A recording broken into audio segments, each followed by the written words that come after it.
ம். ஹாய், நான் இப்போ உங்களுக்கு ரவா உப்புமா செஞ்சு காமிக்க போகிறேன். ரவா உப்புமா இருக்கிறதுலே ரொம்ப சிம்பிளான, எந்த ஒரு முன்னேற்பாடும் தேவையில்லாத ஒரு ஒரு டிஃபன். நம்ம அந்த ரவை இதுக்கு ஒரு கப்பு எடுத்து வச்சுருக்கேன்.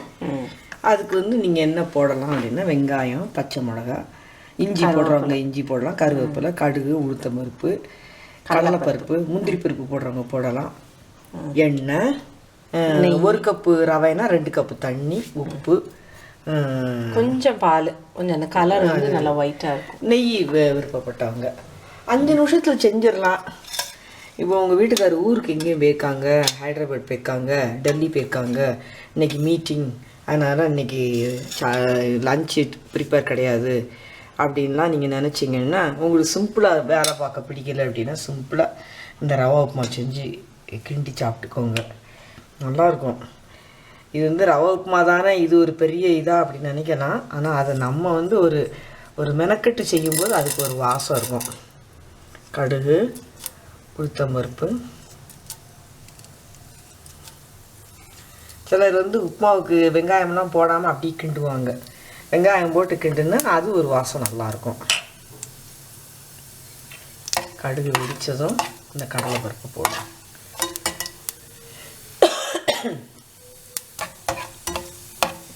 முந்திரி பருப்பு விருப்பப்படுறவங்க போடலாம். முந்திரி பருப்புலாம் கடுகுலாம் இந்த கடலை பருப்புலாம் நல்லா செவந்த அப்புறம் போடுங்க. முதல்ல நீங்கள் போட்டிங்கன்னா ஒரு மாதிரி கருகிரும்.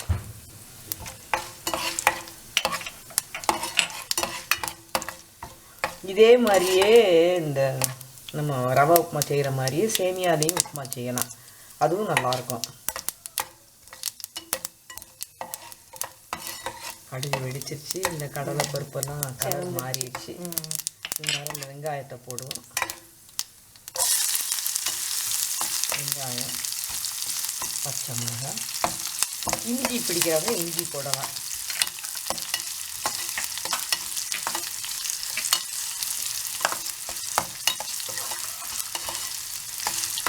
வெங்காயம் இன்னும் கொஞ்சம் போட்டால் நல்லாயிருக்கும் அப்படின்னு நினைக்கிறவங்க போடலாம்.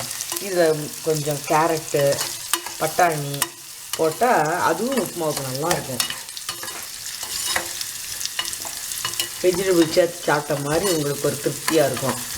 இதுக்கு காம்பினேஷன் தேங்காய் சட்னியும் சுகரும் தவிர வேறு எந்த இதுவுமே ரவா உப்புமாவுக்கு. சும்மா அப்படியே சாப்பிட்றவங்களும் சாப்பிடுவாங்க. போட்டுடலாமா இப்போ ரவை? இந்த கப்புக்கு ஒரு கப்பு எடுத்திருக்கேன்.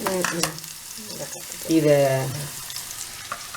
ரவையை போட்டு நல்லா போட்டு வறுத்துடலாம். முதல்ல தண்ணியை ஊற்றிட்டு அதுக்கு பிறகு ரவையை போடுறதுன்னு போடுவாங்க. இப்போ நீங்கள் இந்த மாதிரி நீங்கள் ரவையை இதோடையே வெங்காயத்தோடையே சேர்த்து நல்லா வறுத்துட்டிங்கன்னா இதை வறுத்து ரோஸ்ட் ஆகிற வாசமும் கிடைக்கும், தண்ணியும் கட்டி பிடிக்குங்கிற பயம் இல்லாமல் தண்ணி அளவு எடுத்து வச்சுக்கணும். ரெடியாக எல்லாம் எடுத்து வச்சு. ஆமாம், எடுத்து வச்சுட்டு நான் சிம்மில் தான் இது பண்ணுறேன். நல்லா வறுத்துக்கோங்க. ஹையில் வச்சிங்கன்னா அடியில் ஒட்ட ஆரம்பிச்சிடும். அதனால் இது ரவையும் கருக்க ஆரம்பிச்சிடும். சிம்மில் வச்சு அதனால் இது உங்களுக்கு எவ்வளவு வாசம் வருதோ அந்த அளவுக்கு வறுத்துக்கிடலாம்.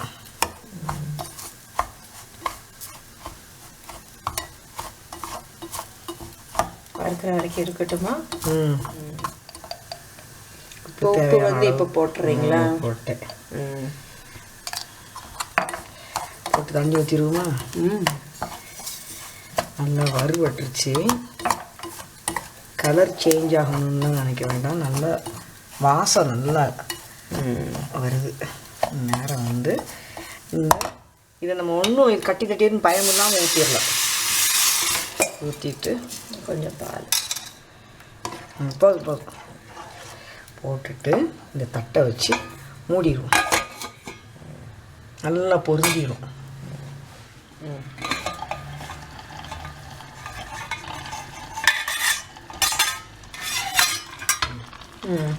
சிம்லே தான் நான் சமையல் பண்ணியிருக்கேன்.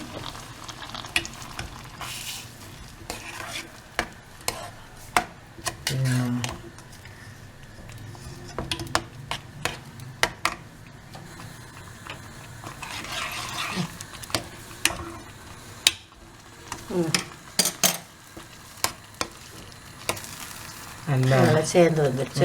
சேர்ந்து வந்துருச்சு. நெய் போட போகிறீங்களா? நெய் இது கொஞ்சம் போட்டுக்கிறோம். சிம்மில் வச்சுக்கணும்னு வச்சுருங்க மேடம், வேகமாக இருக்கு. நெய் கொஞ்சமாக போட்டால் போதும், சும்மா இந்த வாசத்துக்கு தான்.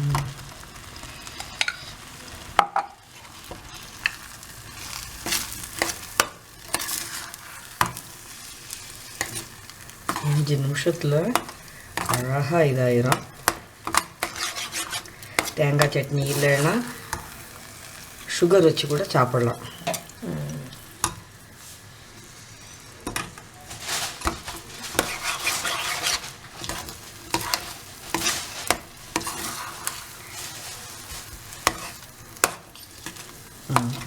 நல்லா சேர்ந்து வந்துருச்சு. இது டிஸ்ப்ளே பண்ணிடலாமா? ரொம்ப குயிக்காக சமைச்சு முடிஞ்ச ஒரு ரவா உப்புமா ரெடி.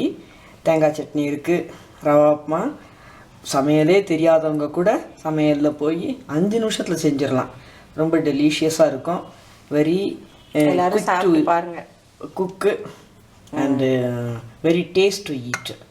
அந்த மாதிரி சமையலை சாப்பிட்டு பார்த்துட்டு எனக்கு சொல்லுங்கள். கட்டி தட்டாமல் சமையல் பண்ணலாம், பயப்பட வேண்டியதில்லை.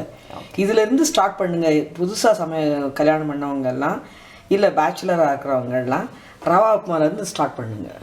நீங்கள் நினச்ச மாதிரியே நடக்கும். எல்லா காய்கறியும் எல்லா நம்ம ரெசிபீஸும் அதில் என்ன சொல்லியிருக்கோ அதே ஃபாலோ பண்ணிங்கன்னா அப்படியே அது ரிசல்ட் கிடைக்கும் உங்களுக்கு.